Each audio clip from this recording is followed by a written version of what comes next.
Students, मैं हूं सरबरकर चांडियो और तसलसल एमडीकेट का चलाते हुए लिपिड को फर्दर जो है प्रोसीड करते हैं।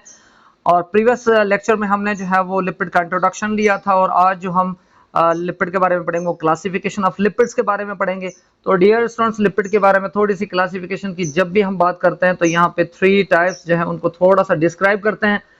तो डियर स्टूडेंट, सबसे पहले लिपिड सिंपल। लिपिड सिंपल का मतलब होता है कि ये कंसिस्ट जो करेगा वो ग्लिसरॉल और फैटी एसिड पे करेगा। तो डियर स्टूडेंट्स, यहाँ पे ये एक ग्लिसरॉल है और एक ये फैटी एसिड है। और यहाँ पे फैटी एसिड जो है डियर स्टूडेंट्स, जब फैटी एसिड्स हमारे पास जो है वो 3 हो सकते हैं।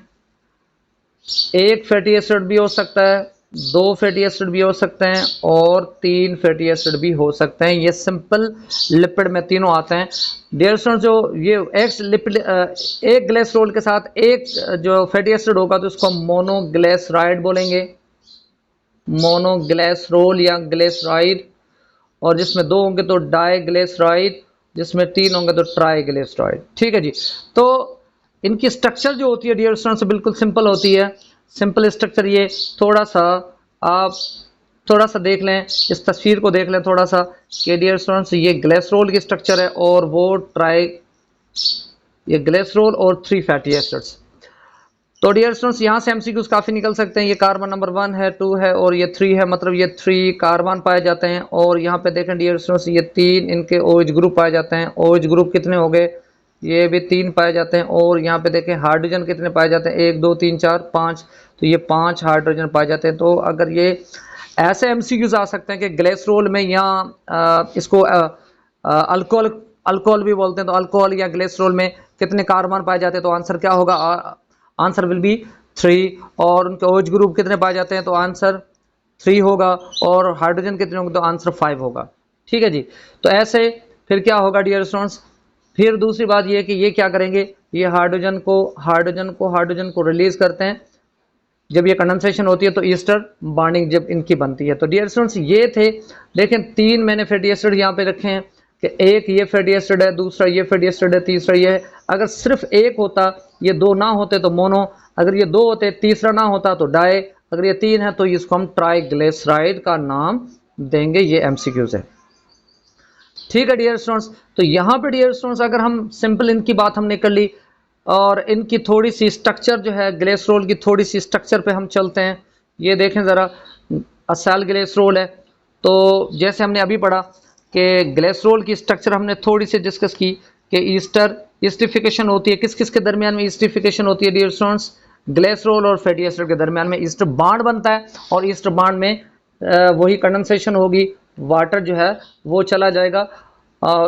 लेकिन यहाँ पे बॉन्ड्स किस किस के दरमियान में बनेंगे, थोड़ा सा आप यहाँ मुतवज्जा हो जाएं कि यहाँ पे देखें ये कार्बन है और ये ऑक्सीजन है, तो ये नेक्स्ट कार्बन के साथ होगा। तो कार्बन, ऑक्सीजन और कार्बन, अगर ये आपके पास आ जाए कि ये कौन सी लिंकेज है, विच वन इज लिंकेज, तो answer will be the Easter linkage. तो ये ईस्टर बॉन्ड या ईस्टर लिंकेज बनेगी। देखें कार्बन, ऑक्सीजन और कार्बन, क्योंकि ये तो बाहर चला जाएगा, ये तो निकल जाएगा। तो बॉन्डिंग किस किस के दरमियान में होगी? कार्बन, ऑक्सीजन और कार्बन के दरमियान में। तो dear students it will be called esterification. ठीक है। तो यहाँ पे डियर स्टूडेंट्स देखें क्या लिखा हुआ है, ईस्टर बॉन्ड बन रहा है। किसके दरमियान में ईस्टर बॉन्ड बन रहा है? यहाँ पे देख लें, ईस्टर बॉन्ड, ईस्टरिफिकेशन बन रही है किसके दरमियान? ग्लिसरॉल और फैटी एसिड के दरमियान में। फैटी एसिड और प्लस ग्लिसरॉल आपस में मिलेंगे तो असेल ग्लिसरॉल बन जाएगा और वाटर जो है वो रिलीज हो जाएगा। ग्लिसरॉल जो है वो इसमें कितने होंगे? ट्राई हाइड्रोक्सी जो है वो अल्कोहल के जो 3 OH ग्रुप होते हैं। तो अभी हमने ऊपर डिस्कस किया था कि 3 ग्रुप होते हैं इनके अंदर। और इनके अलावा और कौन कौन सी चीजें होती हैं? 3 कार्बन होते हैं, 3 OH ग्रुप होते हैं और वो क्या करेंगे आपस में जब एक होगा, एक अगर फैटी एसिड कंबाइन होता है तो एक जो ये जो H ग्रुप जो है वो रिलीज होगा। अगर 3 होंगे तो डियर स्टूडेंट्स ये OH ग्रुप को डोनेट नहीं करेगा, ये डोनेट जो करेगा वो किसको करेगा? हाइड्रोजन को करेगा। तो डियर स्टूडेंट्स अभी हमने पढ़ा था ये मोनोग्लिसरॉल, ग्लिसरॉल और ट्राई जो है वो ग्लिसरॉल, अभी हमने इसके बारे में पढ़ा था। और न्यूट्रल फेट भी इनको कहते हैं। तो डियर स्टूडेंट्स ग्लिसरॉल की जब भी हम बात करेंगे असेल ग्लिसरॉल की, तो डियर स्टूडेंट्स ये जो है ये दो हिस्सों में डिवाइडेड है।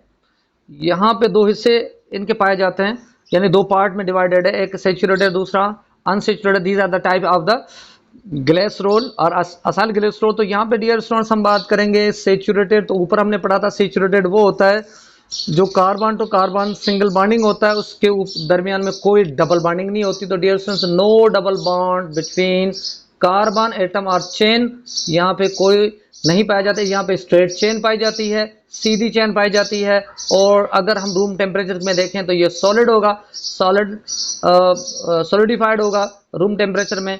लेकिन ये हमें मिलता कहाँ है, ये फैट की बेस्ट एग्जांपल्स हैं और ये एनिमल से मोस्टली हमें सेचुरेटेड फैट मिलता है। तो अभी जो है कुर्बानी की ईद हुई थी और यहाँ पे बड़ा जो गोश्त था उनमें जो है वो मैक्सिमम जो अमाउंट था वो फैट का था।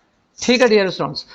और अगर हम बात करते हैं डबल इनकी सॉरी अनसेचुरेटेड की, तो यहाँ पे डियर स्टूडेंट्स डबल बॉन्डिंग हमें मिलेंगे। डबल बॉन्डिंग हमें यहाँ मिलती है, carbon to carbon double bonding मिलती है। लेकिन याद कर लें जो मोस्ट जो इनका पाया जाता है, मोस्ट कॉमन एग्जांपल जो है वो ऑलिक एसिड पाया जाता है, क्योंकि ऑलिक एसिड में सिंगल जो है वो बॉन्ड होता है। मैक्सिमम जो होंगे वो 6 होंगे और कम से कम जो है वो एक डबल बॉन्ड इनमें होगा। तो यहाँ पे देखें, यहाँ पे लिखा अप टू 6 डबल बॉन्ड। तो बच्चा कहाँ से मैक्सिमम 6 होंगे और मिनिमम जो होगा उनका 1 होगा। और मैक्सिमम बच्चा किसको होगा, डोकोसा हेक्सोनिक एसिड में है। डोकोसा हेक्सोनिक एसिड, हेक्सो का मतलब ही 6 होता है, तो उसमें 6 जो होंगे वो बॉन्ड होंगे। और यहाँ पे डियर स्टूडेंट्स थोड़े बॉन्ड्स में लिख देता हूँ, यहाँ पे थोड़ा ऊपर में डबल बॉन्ड लिख देता हूँ, तो अपने पास जो है इनको थोड़ा सा नोट डाउन कर लें। डियर स्टूडेंट्स अगर मैं कहूँ यहाँ पे, just a wait, pen change कर लूँ। डियर स्टूडेंट्स अगर मैं कहूँ कि डबल बॉन्ड, यहाँ पे मैंने टाइटल दे दिया डबल बॉन्ड्स, तो ये काइंडली नोट डाउन कर लें आप अपने पास। मैं कहता हूं कि ये सिंगल, अगर मैं कहूं वन डबल बॉन्ड किस में होगा, तो ये डियर स्टूडेंट्स ऑलिक एसिड में होगा। ऑलिक एसिड में सिंगल डबल बॉन्ड होगा। अगर मैं कहता हूं दो डबल बॉन्ड किसके पास होंगे, तो लिनोलिक एसिड के, लिनोलिक एसिड उसमें 2। और डियर स्टूडेंट 3 डबल बॉन्ड किसके पास होंगे, तो लिनोलेनिक एसिड, लिनोलेनिक एसिड के पास 3 डबल बॉन्ड होंगे। 4 डबल बॉन्ड किसके पास होंगे, तो dear students arachidonic acid, arachidonic acid, arachidonic acid में कितने होंगे, 4 डबल बॉन्ड होंगे। डियर स्टूडेंट्स अगर 5 डबल बॉन्ड की बात करूं, तो 5 डबल बॉन्ड किसके पास होंगे, तो 5 डबल बॉन्ड जो होंगे बच्चा पेंटानोइक एसिड के पास होंगे। तो पेंटा का मतलब क्या होता है, पेंटानोइक एसिड। ठीक है, तो पेंटा का मतलब भी 5 होता है। अगर 6 की बात करूं डियर स्टूडेंट्स, तो 6 किसके पास होंगे, 6 डबल बॉन्ड किसके पास होंगे, तो डियर स्टूडेंट्स उसका आंसर होगा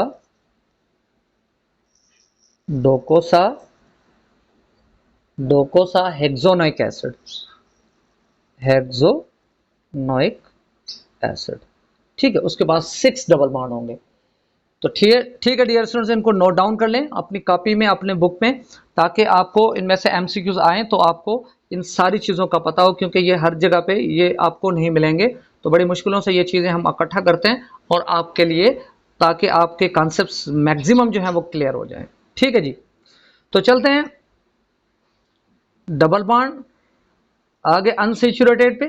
तो डियर स्टूडेंट्स यहाँ पे हमने पढ़ा था कि अनसेचुरेटेड में क्या होंगे, ये देखें 6 डबल बॉन्ड होंगे और रिंग फॉर्म में होंगे या ब्रांचेड फॉर्म में होंगे। जैसे ये देख लें ज़रा, ऐसे रिंग फॉर्म में होते हैं, ऐसे रिंग फॉर्म में होंगे। और डबल बॉन्ड ऐसे देखें ज़रा, कि रिंग फॉर्म में ऐसे भी हो सकता है और रिंग फॉर्म में ऐसे भी हो सकता है। ये देखें रिंग फॉर्म में हो सकता है ऐसे। ठीक है जी, तो आखिर में ये जो सबसे आखिर जो होता है यहाँ पे उनका क्या होगा डियर स्टूडेंट्स, यहाँ COOH होगा। ठीक है, तो यहाँ पे number 1, number 2, number 3, number 4, number 5, number 6, ऐसे इनकी क्या होंगी, इनके कार्बन की अरेंजमेंट होती है। ठीक है डियर स्टूडेंट्स, और ये डिफरेंट इसलिए होते हैं डियर स्टूडेंट्स क्योंकि अब पहले हमने क्या पढ़ा था, इसको हमने पढ़ा था आर को वैरायटी के तौर पे हमने इस्तेमाल किया था, C ये OH और यहाँ क्या है O। तो डियर स्टूडेंट्स ये उनका कॉमन जो है फार्मूले के तौर पे हम लेते हैं। आर को यूज, मैंने पहले भी आपको बताया था कि आर को यूज क्यों करते हैं, आर को वेरिएबल के लिए यूज करते हैं या वैरायटी के लिए या वेरिएबल के लिए यूज करते हैं। इससे क्या होता है, number of carbon and hydrogen जो है वो ऐसे आर से हम मेंशन करते हैं। लिख दें अपने पास, number of carbon and hydrogen को जो है उनकी नंबरिंग जो है वो वेरिएबल होती है, तो आर से हम उनको शो करते हैं। ठीक है डियर स्टूडेंट्स, अब ये अगर इनकी थोड़ी सी बात करेंगे, रिंग फॉर्म में हो गए तो रिंग फॉर्म में, लिक्विड फॉर्म में होते हैं। जब भी हम इसको कितना भी फ्रीजिंग पॉइंट पे रख दें, फ्रीजर में रख दें ऑयल को, लेकिन फिर भी वो आपस में जो है वो कंपैक्टली पैक्ड नहीं होता, वो जमता नहीं है। ठीक है डियर स्टूडेंट्स, तो ये था ग्लिसरॉल के बारे में। फिर मिलते हैं किसी दूसरे जो है टाइप्स के बारे में हम डिस्कस करेंगे। वैक्सिस रहता है, अभी फास्फोलिपिड रहता है और टर्पेंस रहता है, तो उनके बारे में हम नेक्स्ट वीडियो में आते हैं। तब तक के लिए इजाज़त, अल्लाह हाफिज़।